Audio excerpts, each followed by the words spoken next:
Étienne Jules Marey est un illustre représentant de son temps. Ses travaux reflètent les intérêts d'un XIXe siècle en perpétuelle ébullition. À cette époque, les capitales européennes deviennent des métropoles sillonnées par des flux incessants. L'eau, le gaz y circulent, des artères y sont percées, des gares construites, la ville devient un organisme vivant dans un monde qui semble s'être mis en mouvement. Scientifiques et artistes l'observent, ils tentent d'en percer les mystères et d'en témoigner chacun à leur manière. Les avancées scientifiques sont alors l'occasion pour les créateurs d'explorer de nouvelles formes, de nouveaux matériaux et de nouvelles pratiques. Les chronophotographies d'Étienne Jules Marey ne font pas exception, elles qui ont inspiré de nombreuses œuvres et ce jusqu'à aujourd'hui. Pour illustrer la relation entre les travaux de Marey et la création artistique, nous avons choisi le prisme de l'art numérique, un art éminemment contemporain. Intimement lié aux avancées de la science et des technologies, cet art protéiforme prend de plus en plus part au paysage artistique actuel. Né dans les laboratoires, il est un exemple de ce que la science peut apporter à l'art, en l'occurrence de nouveaux outils et de nouveaux procédés. Avec lui, l'informatique est devenue un matériau. Codes, algorithmes, logiciels, applications fixent, saisissent et font jaillir le mouvement. Je vous invite maintenant à jeter des ponts entre le 19e et le 21e siècle, entre les travaux scientifiques de Marey et ceux artistiques de Jacques Pugin et Miguel Chevalier.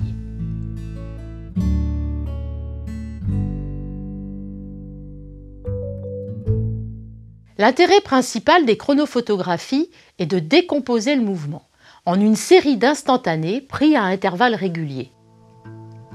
L'objectif de Marey n'était pas du tout d'étudier la perception du mouvement, mais bien sa décomposition. Les procédés inventés étaient artificiels, outils, appareillages, mise en scène.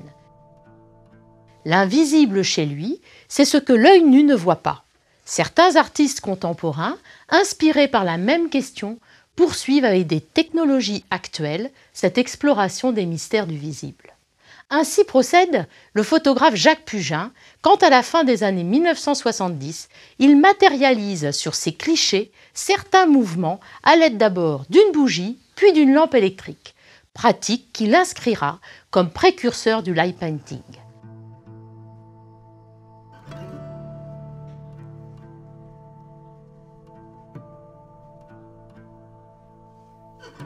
Je suis artiste photographe. J'utilise depuis très longtemps la lumière ainsi que je travaille sur les traces, sur le mouvement.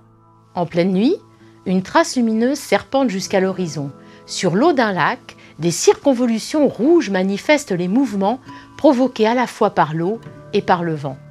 Pour les séries Graffiti greffé et Graffiti rouge, respectivement réalisées en 1979 et 1984, l'artiste intervient directement dans le paysage. Il dévoile pour vous sa technique et ses intentions. C'est simplement des photographies qui sont faites de nuit, obturateur ouvert.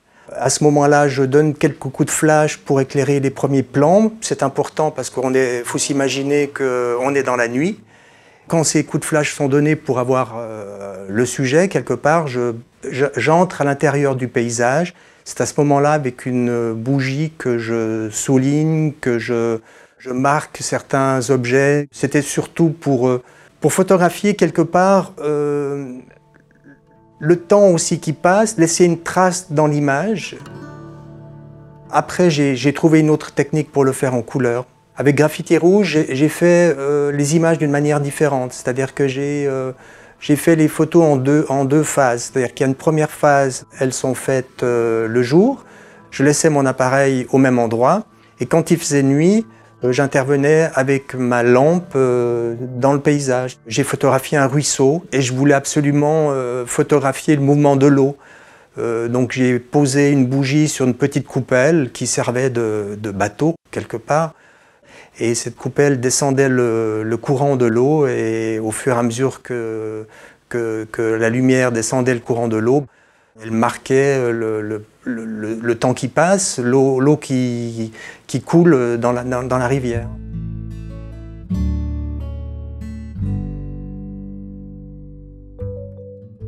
Poursuivons la réflexion.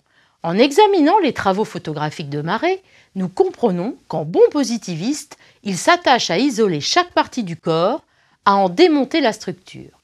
Son analyse détruit la fonction étudiée, donc la vie.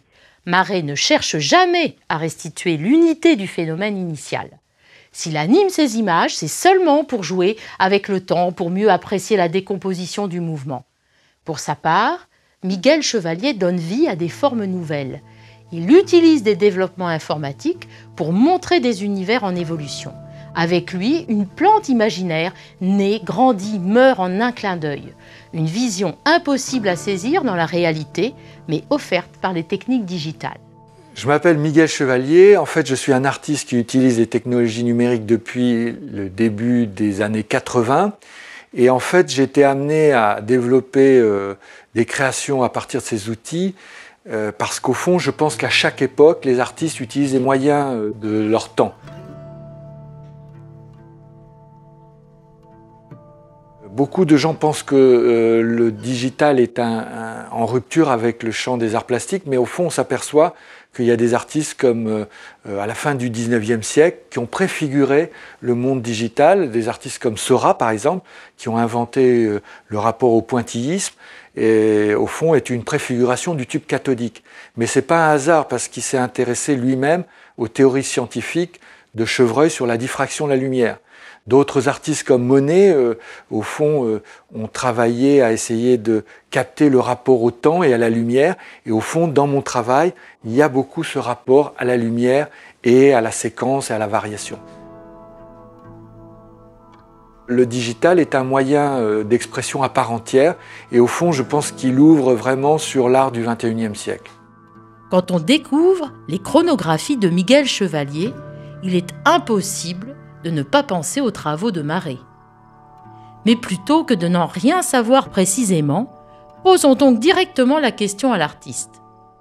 Alors Marey, bien sûr, m'intéresse à plus d'un titre, puisqu'au fond, c'est quelqu'un qui a essayé, avec les chronophotographies, de faire tout un travail sur la décomposition du mouvement, et au fond, il préfigure l'univers du cinéma. Et bien sûr, comme moi-même, je développe beaucoup d'œuvres sur la séquence, la variation, très vite, ces œuvres m'ont intéressé, comme ils ont intéressé Marcel Duchamp avec le nu descendant l'escalier ou d'autres artistes au XXe siècle. Finalement, Marey, pour moi, préfigure le monde digital. Ce qui frappe, c'est l'omniprésence du mouvement.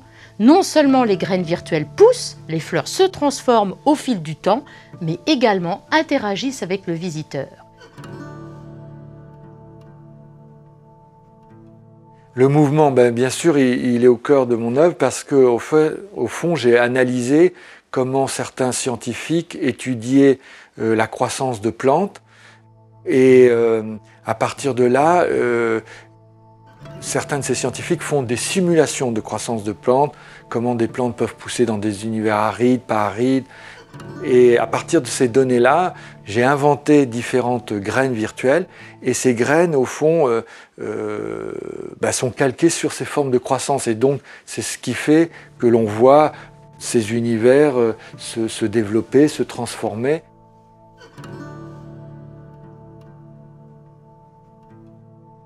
Ce sont des logiciels, donc ces logiciels, j'ai intégré dans ces logiciels tout ce process que l'on voit et qui donne le mouvement. Et en fait, la particularité du digital, c'est effectivement de pouvoir faire des œuvres génératives, c'est des œuvres qui se transforment dans le rapport au temps, qui ne reviennent pas à leur origine. On n'est plus comme de la vidéo qui est en boucle. On est par exemple, dans les fractal flowers, où on voit ces graines poussent, se développent, meurent, et quand elles meurent, elles créent des variations de cette même graine. Grâce à une dose d'aléatoire injectée dans le programme informatique, chaque tableau saisi par l'œil est unique. Ce que vous voyez, personne ne le verra jamais. C'est ce qu'on appelle la générativité.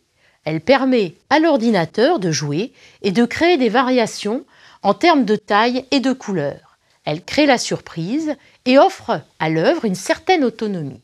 Difficile de ne pas se croire en présence d'une forme de vie artificielle. Mais alors, qu'est-ce qui a bien pu pousser l'artiste à figer cette vie, à nous proposer les chronographies si proches des travaux de Marais? En fait, la plupart des personnes qui me connaissent voient, du fait même des outils que j'utilise, ne voient que l'aspect du virtuel. Or, effectivement, aujourd'hui, apparaissent ces fameuses imprimantes 3D qui ouvrent un champ énorme dans le champ de la sculpture. Ce que l'on voit éphémère devient palpable et devient tangible.